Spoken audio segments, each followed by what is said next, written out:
मैं गायक उमेश पासवान आप सभी को हाथ जोड़कर प्रणाम करता हूँ। एक प्यारी सी बच्ची स्कूल जाने के लिए अपने पापा से किस भाव में कहती है, किस तरह से कहती है, आइए इस गाने के माध्यम से सुनिए।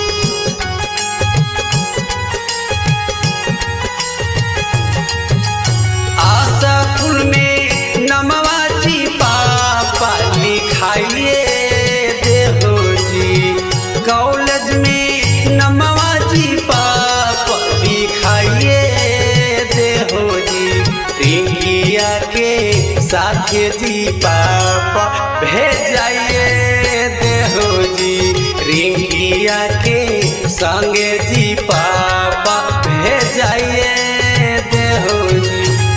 स्कूल में नमवाजी पापा लिखाइए देहो जी, कॉलेज में नमवाजी पापा लिखाइए देहो जी, रिंकिया के संगे जी पापा भेजाइए देहो जी, रिंकिया के संगे जी पापा भेजाइए देहो जी।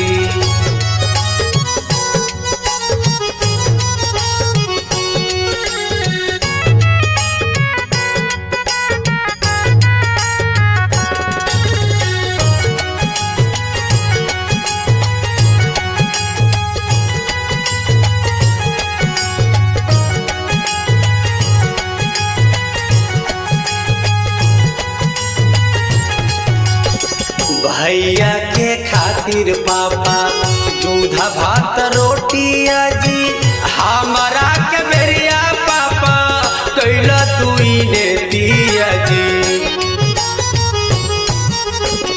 भैया के खातिर पापा दूध भात रोटिया जी, हमारा के बेरिया पापा कैला तुई ने दिया जी।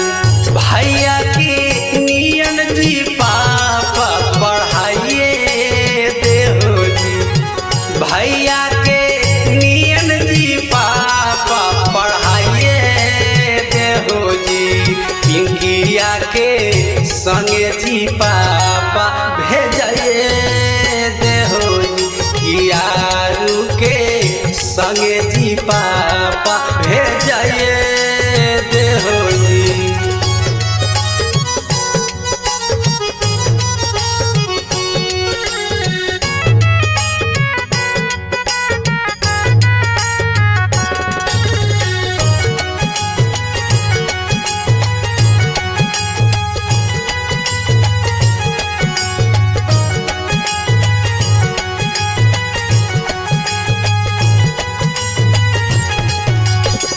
बेटा चाहे बेटी पापा आँख के पुतरिया जी, एक कोख जन्म ले ले गोर चाहे तोरिया जी।